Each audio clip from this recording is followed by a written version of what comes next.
Olá, queridos irmãos, amigos do Evangelho de Jesus. Nós, do Evangelho no Lar do Grupo Espírita Paulo de Tarso, aqui do Rio de Janeiro, estamos em comunhão com vocês nesse propósito de amor, não é? Eu, Norma, e a minha irmã Vânia, para a realização do nosso Evangelho no Lar de hoje. Que sejam de paz os nossos pensamentos e os nossos sentimentos. Vamos então, queridos irmãos, fechar os nossos olhos para a nossa prece inicial. Graças a Deus, obrigado, amado Mestre Jesus. Gratidão a esses guias e mentores amigos que, em seu nome, Jesus, nos assistem, mas, sobretudo, gratidão ao nosso Pai Maior, que possa nos inspirar, nos proteger na condução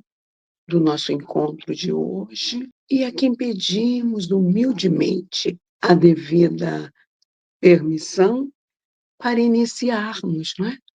O nosso encontro de hoje, dando juntos graças a Deus.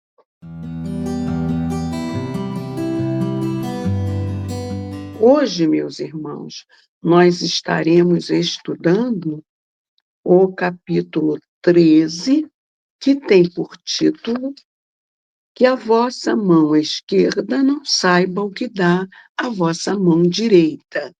Estamos dando continuidade a esse capítulo no item 17, a piedade.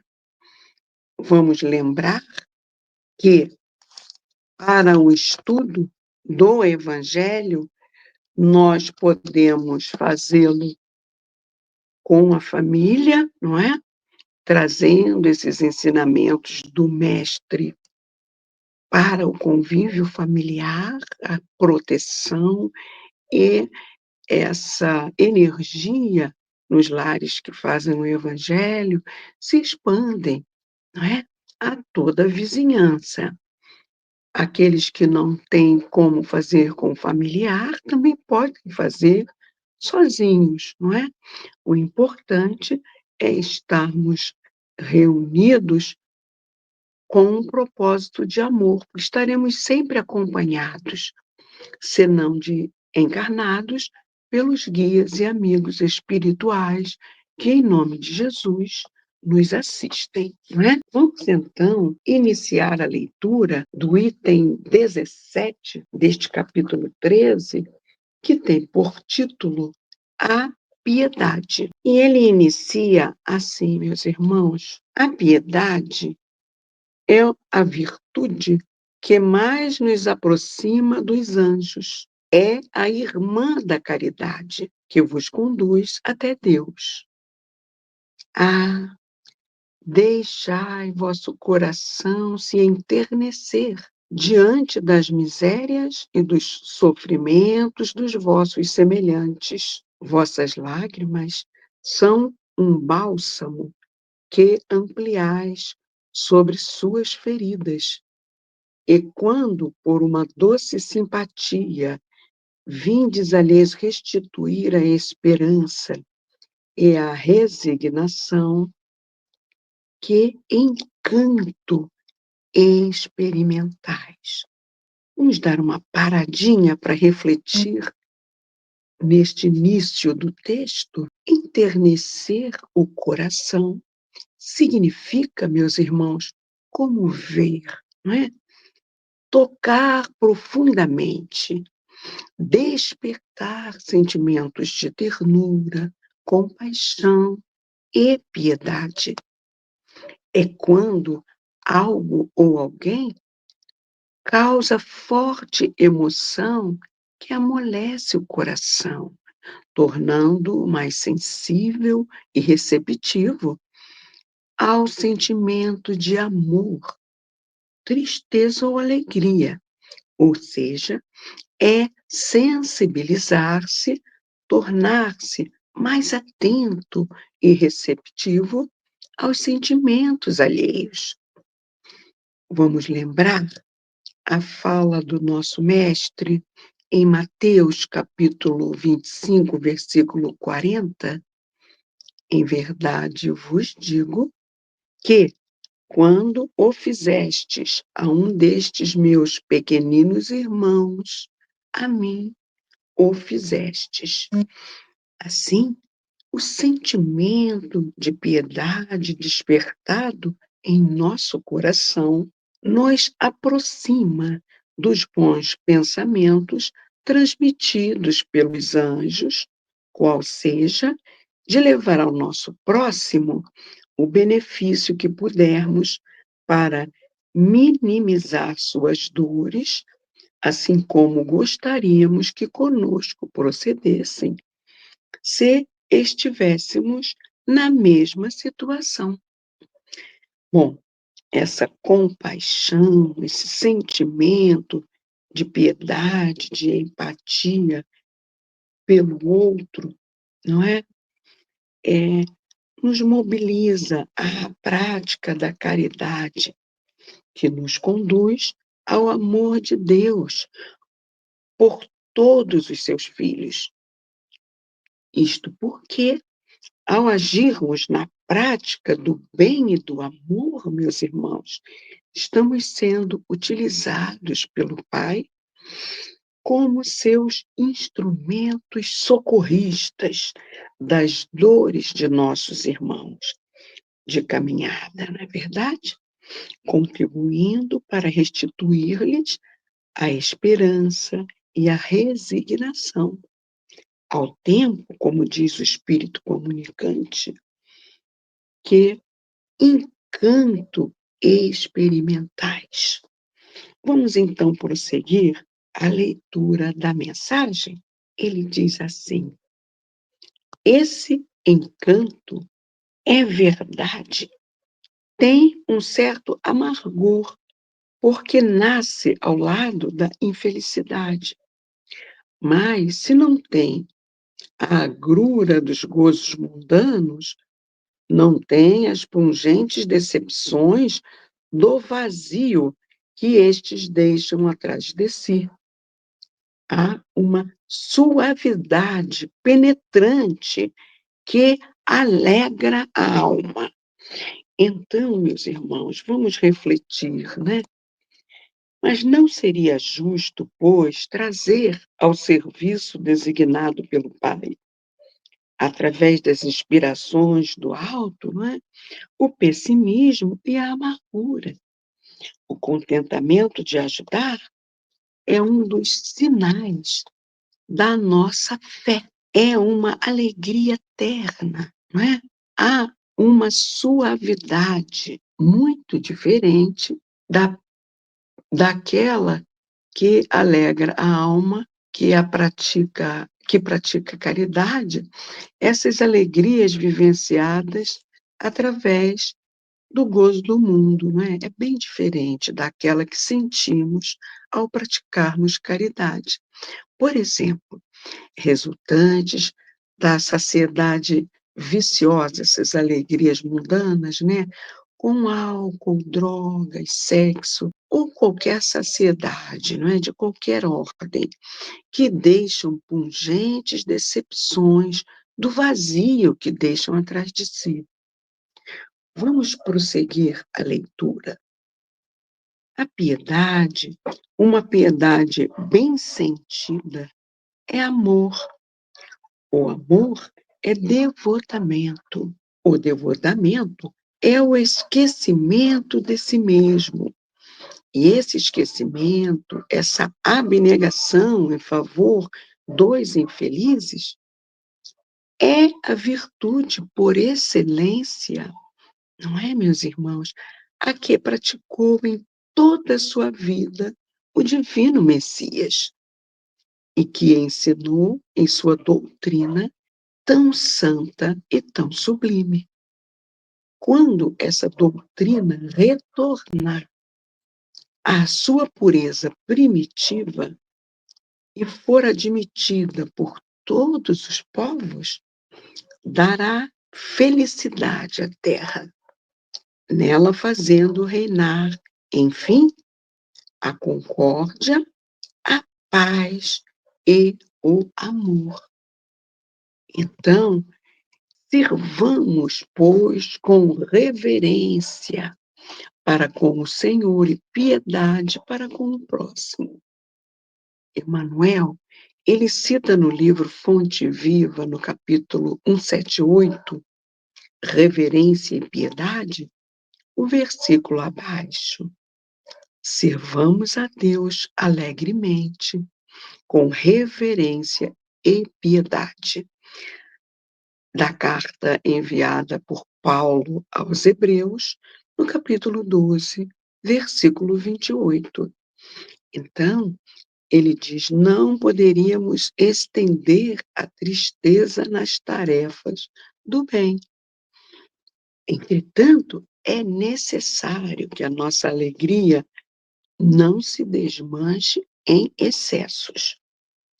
Não podes pessoalizar o todo misericordioso para agradá-lo, mas podemos servi-lo diariamente na pessoa de nossos irmãos em luta. Conduzamos assim o carro de nosso trabalho sobre os trilhos do respeito e da caridade e encontraremos a nosso favor a alegria que nunca se extingue.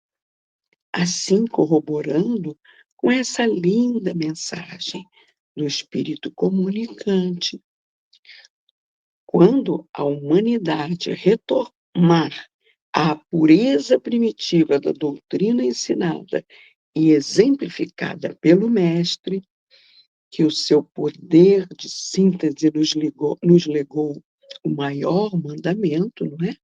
Amar a Deus sobre todas as coisas e ao próximo como a si mesmo, então essa humanidade dará felicidade à Terra, nela fazendo reinar, enfim, a concórdia, a paz e o amor. Muita paz, queridos irmãos. Agora eu vou passar a palavra à nossa querida Vânia, para ela dar prosseguimento à leitura da mensagem de hoje, intitulada A Piedade. Vamos lá, querida Vânia, com você.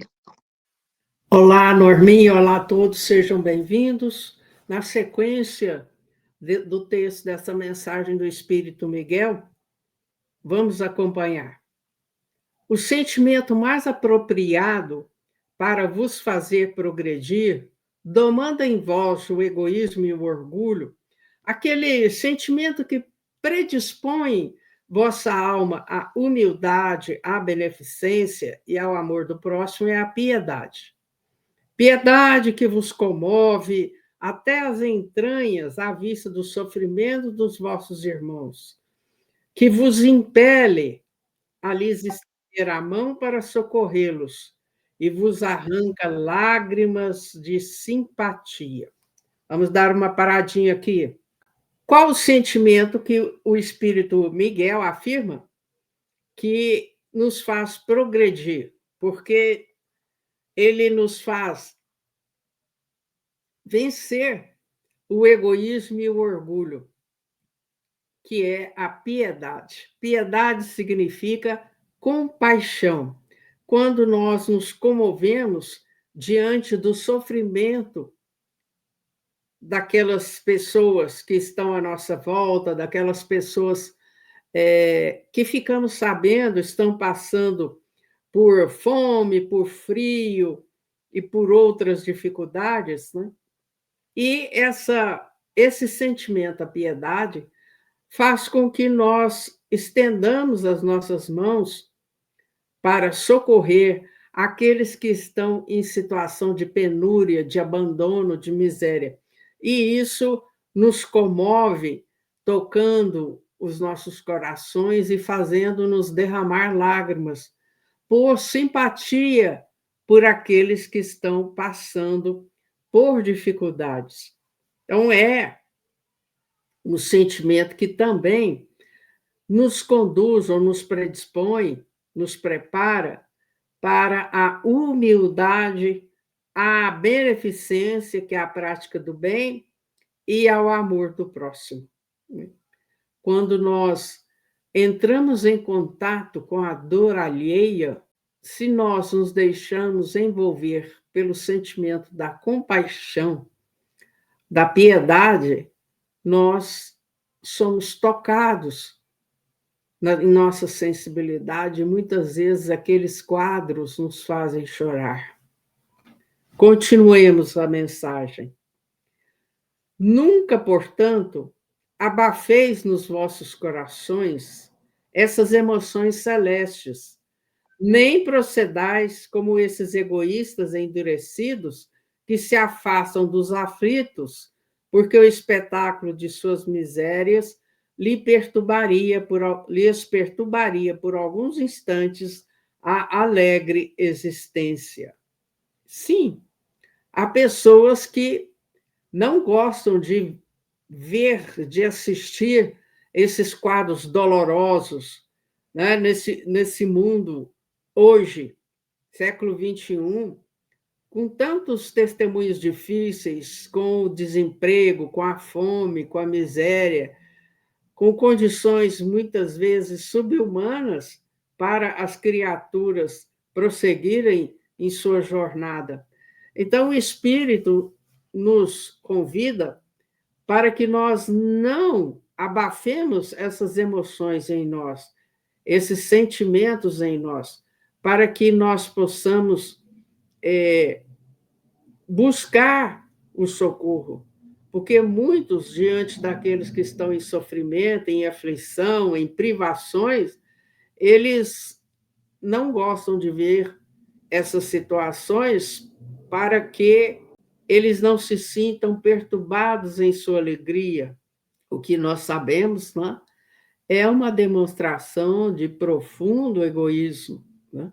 Olha aí o que Miguel vai falar agora para nós, que é muitíssimo importante. Ele usou uma figura muito poética, quando ele diz: a tranquilidade comprada a custo de uma indiferença culposa é a tranquilidade do Mar Morto, que oculta no fundo de suas águas a lama fétida e a corrupção.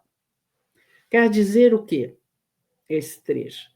Que aqueles que assim procedem, assim como aqueles que têm a sua tranquilidade, entre aspas, a sua paz de espírito, né, comprada pela indiferença culposa. Por que culposa? Porque todos nós podemos alguma coisa fazer para amenizar, aliviar a dor do próximo, a dificuldade do próximo. Então, se nós nos mantemos indiferentes pelo egoísmo exacerbado, isso com certeza nos trará mais tarde culpa e remorso, né? Porque essa tranquilidade é uma falsa tranquilidade. E ele fez a analogia, a semelhança com a tranquilidade do Mar Morto. O Mar Morto, se todos se lembram, é um mar de águas extremamente salgadas, onde não há vida orgânica na água, devido ao excesso de sal. E esse mar oculta no fundo das águas o quê? Uma lama de mau cheiro e a corrupção. Então, a simbolizar o quê? Que tanto a natureza, o tipo do mar, é danoso, é prejudicial à vida orgânica, marinha, ou até a própria entrada de do ser humano na água extremamente salgada, é aquela tranquilidade falsa de quem não se interessa, não se preocupa com a dor alheia, esquecendo-se de que não fazer o bem quando tem oportunidade é a mesma coisa, ou significa o mesmo valor, tem o mesmo valor daquele que não faz o mal. Não faz o mal, mas também não faz o bem. Então, quer dizer o quê? Na balança da justiça divina, ambas as situações continuam com o mesmo peso, o prato na mesma altura. Então, temos que buscar repensar como é que nós estamos nos conduzindo, já que nós sabemos aquela máxima que o Cristo nos ensinou: amar a Deus sobre todas as coisas e ao próximo como a si mesmo. E quem é meu próximo? É aquele que está mais perto de mim. Então, começa com a nossa família, depois se estende aos companheiros de trabalho profissional ou aos colegas de estudo, seja ele em que nível for, aos companheiros do templo religioso. E esses andam esquecidos, né? Então, todos nós hoje, se tivermos a boa vontade, a vontade firme de algo fazer para amenizar a dor, o sofrimento alheio, nós devemos fazê-lo. Mas por que eu tenho que deixar a minha hora de lazer, minha hora de descanso para ir em socorro daqueles que estão famintos, desabrigados, com frio, sem um remédio, sem uma assistência médica? Jesus não disse que toda vez que nós demos de comer, de beber ou agasalhar alguém, era para ele que nós estaríamos fazendo, como se fosse para ele? Então é preciso só a boa vontade mesmo e mãos à obra. Não cultivar a indolência, a preguiça, não cultivar a indiferença, não cultivar o desânimo, né? A partir do momento em que nós começamos a algo fazer, logo aquela ideia de compaixão, de generosidade, toca outras pessoas, outros corações compassivos, e lá se unem grupos para algo fazer em favor do próximo. Não temos que pensar em atingir centenas, milhares de pessoas. Vamos fazer o melhor que pudermos, fazemos bem feito. Darmos a assistência e não a esmola, não a humilhação, não o constrangimento. Continuemos a leitura. Quão longe, no entanto, se acha a piedade de causar a perturbação e o aborrecimento, do que se apavora o egoísta. É certo que a alma experimenta, ao contato da desgraça alheia, um constrangimento natural e profundo, que faz vibrar todo o ser e o abala penosamente, fazendo que se volte para si mesma. Grande, porém, é a compensação quando conseguis dar coragem e esperança a um irmão infeliz que se enternece ao aperto da mão amiga e cujo olhar, úmido por vezes de emoção e reconhecimento, se dirige para vós docemente, antes de se fixar no céu em agradecimento por lhe ter enviado um consolador, um amparo. A piedade é o melancólico, mas celeste precursor da caridade, primeira das virtudes que a tem por irmã e cujos benefícios ela prepara e enobrece. Miguel Bordeaux, 1862. Então, aquele que se assusta com a perturbação e o aborrecimento em ter que auxiliar um necessitado é o egoísta, é aquele que não quer nenhum comprometimento, é aquele que, ao contato com a desgraça alheia, sente-se constrangido, né? E aí, mas é nessa situação que esse constrangimento faz vibrar o ser e faz com que a criatura volte para dentro de si mesma e reflita. E se fosse eu e minha família que estivéssemos nessa situação? Como eu gostaria de ser acolhido, auxiliado, amparado? Miguel nos diz que a compensação é muito grande quando nós conseguimos o quê? consolar, dar uma palavra de bom ânimo, de coragem, de esperança para o irmão infeliz, né? Aquele que se sente abraçado, ou até é abraçado mesmo, aquele que pegamos na mão para um aperto amigo, ou quando o olhar reconhecido dele se dirige para nós, e aí nós também somos tocados na emoção, né? Porque atendemos também a um curso que é influenciado, estimulado pelos benfeitores espirituais. E Miguel, quando coloca que a piedade é o melancólico, mas celeste precursor da caridade, melancólico, triste, porque muito triste é a situação daqueles que passam as privações mais básicas, inclusive crianças e idosos. E é através da caridade, que é a irmã da piedade, que os benefícios em favor do próximo são preparados e enobrecem a condição daquele que a pratica e também daqueles que a recebem. Porque em ambos os lados, meus caros, é preciso que haja humildade, tanto para aquele que doa, quanto para aquele que recebe. Pois muitas vezes nós vemos mãos operosas prepararem refeições para serem distribuídas a moradores de rua, e muitas vezes os vemos pegar aquele marmitex e jogar no lixo.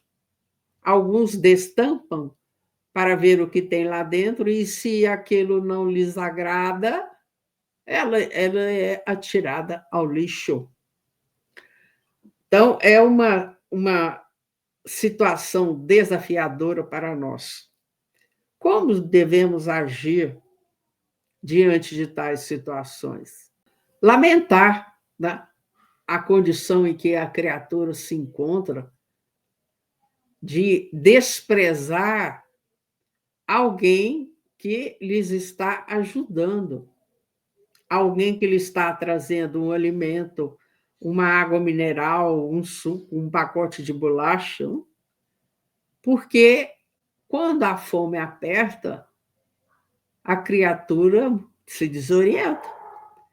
Bezerra de Menezes nos diz no livro de Ivone do Amaral Pereira, Nas Telas do Infinito, que a fome e a dor são duas situações que enlouquecem o ser humano.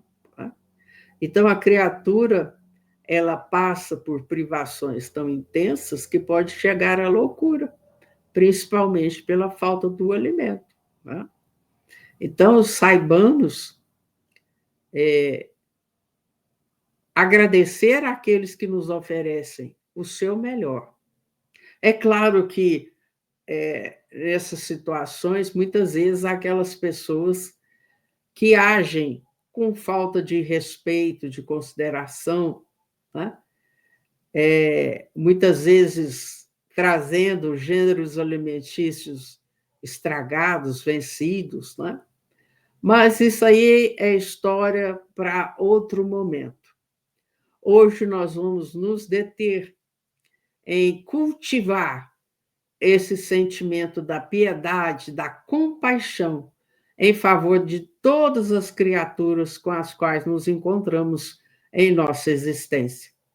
Não importa a condição em que estejam, todos são necessitados de compaixão, porque nós também o somos. Todos somos ainda espíritos imperfeitos, espíritos que trazem muitos traumas, muitas frustrações, muitas dores morais, e a alma está muito abatida com tantos testemunhos, com tantos desafios. Permaneçamos firmes no trabalho do bem, confiando em Deus e em Jesus, pois sabemos que as equipes espirituais enviadas por eles sempre nos assistem em nossos esforços para o bem. Gratidão, pessoal. Norminha, agora é com você. Ok, querida Vânia, nós trouxemos então do livro Vivendo o Evangelho, volume 1, psicografia de Antônio Baduy Filho, pelo Espírito André Luiz, uma lição de número 169, intitulada Desastre, né? Que diz assim, André Luiz: você atravessa a hora difícil, mas não se entregue à autocomiseração, ou seja, aquele sentimento de compaixão por si mesmo, né, que André Luiz está falando. Ele prossegue: abala-se com a morte do filho, sofre intensamente a separação, mas não adianta ter dó de si próprio. Levante-se e siga adiante. Ora, meus queridos irmãos, nós sabemos que a perda de um filho é uma dor tão grande que ela não tem nome, não é? Perdemos os pais, ficamos órfãos. Perdemos os cônjuges, ficamos viúvos. Perdemos os filhos. Não tem nome para essa dor de tão grande que ela é. Mas o que André Luiz está nos despertando é que, às vezes, nós ficamos assim na autocomiseração da dor, da perda do filho, né? E esquecemos dos demais membros da família que reencarnaram conosco e precisam de nós. Nós temos compromisso de conduzi-los.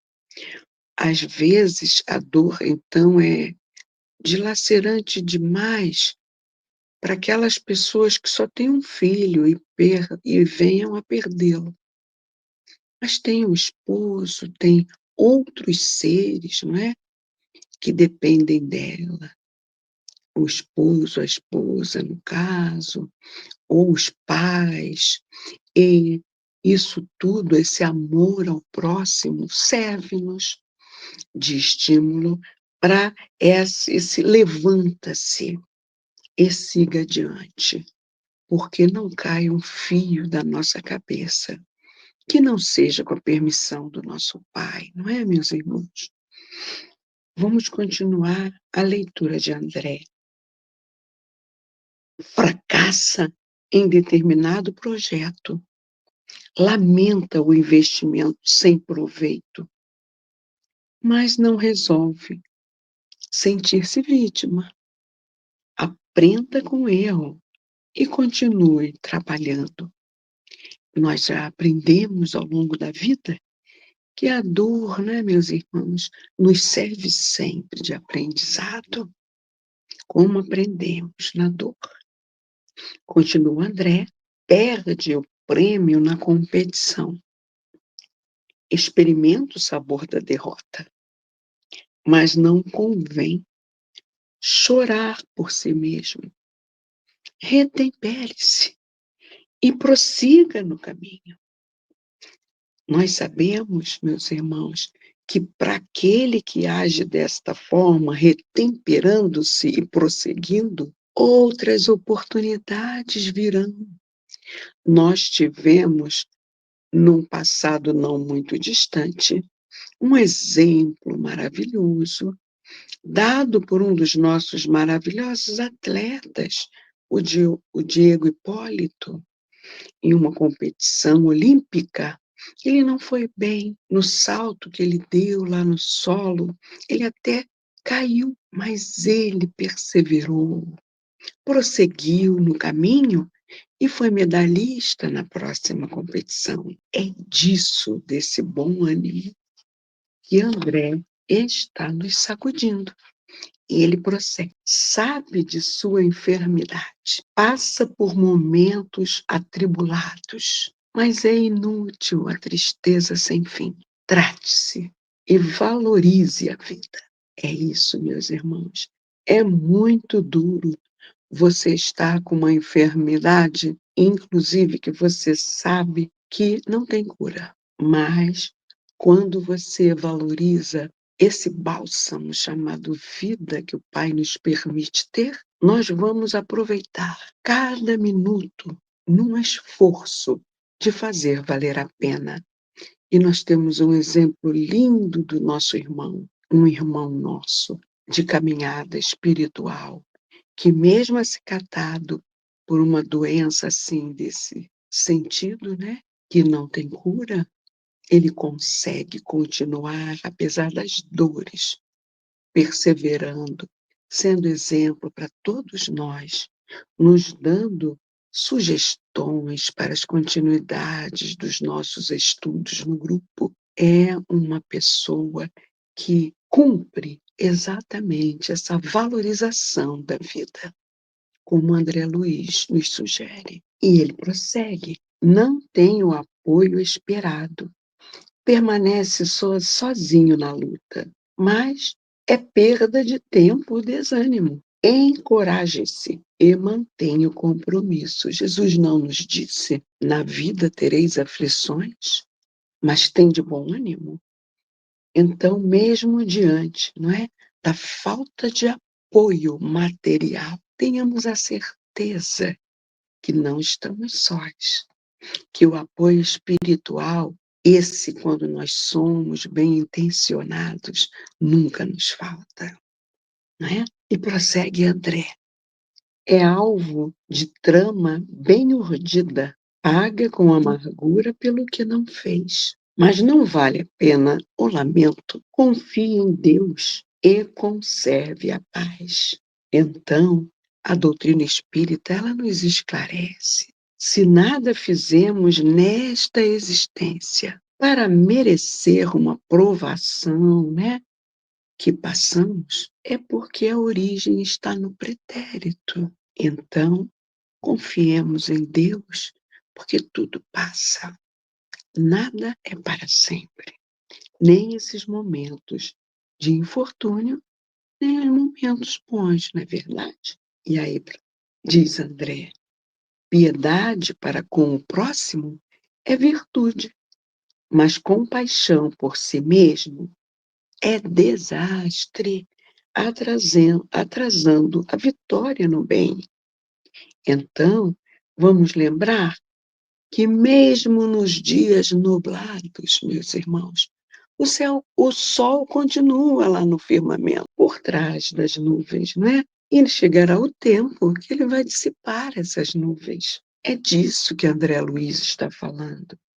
Diante do sofrimento que as frustrações lhe trazem, lembre-se das vidas sucessivas e da lei divina que cobra os deslizes do passado. Na aprovação, em sã consciência, ninguém é vítima. É o algoz de ontem, agora submetido à dor para a necessária reparação. Nossa abençoada doutrina já nos alerta, não é? A cada um é dado segundo as suas obras. Se não sabemos o porquê, sabemos que passamos pelo que precisamos para a nossa regeneração. Agradeçamos, pois, ao Pai e roguemos a Ele nos momentos difíceis coragem, perseverança e bom ânimo. Assim, passaremos bem pelas provas e não precisaremos repetirmos ela por termos falido na hora do processo regenerativo. É isso, meus irmãos. Tenhamos bom ânimo, muita paz para todos nós. Agora, nossa querida Vânia vai para a prece de magnetização da água. A palavra é sua, minha irmãzinha. Queridos irmãos de ideal, nós agora vamos passar a magnetização ou fluidificação das águas, que é o instante em que, conectados com o plano superior, com Jesus, nós vamos pedir sejam colocados em nossas águas os medicamentos de que cada um precisa. Lembrando a você que, como remédio, devemos tomá-lo 3 vezes ao dia, numa quantidade equivalente a uma xícara de café, aquela xícara pequena. Não adianta você pegar a garrafa ou a jarra e virar tudo de uma vez. Né? Toda medicação tem a sua indicação de como tomá-la. Né? E é importante também lembrar que é o medicamento que beneficia não só o corpo físico, mas também o perispírito e o espírito. Fiquemos nesses 3 elementos que são os elementos básicos importantes, a fim de que nós tenhamos uma saúde mais equilibrada, principalmente nesses tempos de dificuldades, de muita correria, em que a ansiedade, a síndrome do pânico, a depressão se tornaram uma pandemia. Então, vamos com o pensamento em Jesus? Você sabe que tanto nós podemos pedir, quanto nós podemos colocar as nossas mãos sobre a garrafa, a jarra ou recipiente qualquer que nós estivermos usando. Lembrando, por que eu estou com os dedos para baixo? Porque quando nós pedimos, nós mesmos estamos fazendo o trabalho, os fluidos, né, percorrem braço, antebraço e saem pelas pontas dos dedos. Então, se nós os inclinamos ao menos um pouco sobre a boca do recipiente, não há necessidade de destampar, nós é que estamos doando. Se você ainda não confia que você é capaz de fazer essa doação, vamos pedir. Vamos lá? Pai de misericórdia, Jesus, mestre e médico de nossas almas. Nesse instante, nós estamos pedindo os medicamentos para que cada um se sinta fortalecido e amparado para prosseguir em sua jornada, harmonizando o funcionamento dos centros de força, dos órgãos físicos, acalmando-lhe o destempero das emoções, a irritabilidade,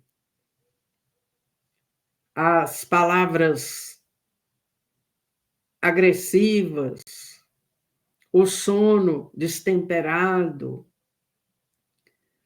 Que todos, Senhor, possam ser beneficiados nesse instante com os medicamentos que os médicos da Terra não conhecem, mas que sejam trazidos pelos espíritos magnetizadores ou doados por nós mesmos, que esses medicamentos, Senhor, nos auxiliem para bem cumprirmos as nossas tarefas diárias, e que assim seja. Continuando nesse instante de elevação de nossos pensamentos, vamos fazer a nossa prece final, agradecendo por mais uma oportunidade de aprendizado do Evangelho de Jesus à luz da doutrina espírita. Nesse encontro semanal, nós agradecemos por tudo que temos recebido e pedimos as bênçãos de paz para todos os lares, para todas as famílias, para aqueles que se encontram em dificuldades, em testemunhos dolorosos, em privações diversas, que os emissários divinos levem o acolhimento, o amparo, o esclarecimento e o auxílio necessário para que as suas dores e dificuldades sejam ao menos abrandadas e aliviadas.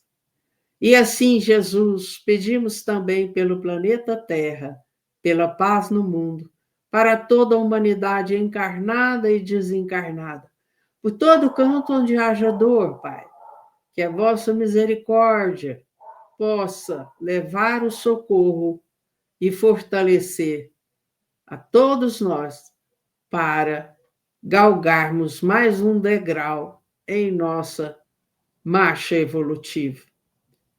E assim, agradecidos, rogamos as bênçãos de paz para todos nós e até o próximo encontro. Que assim seja. Graças a Deus. Fiquem na paz. Que assim seja.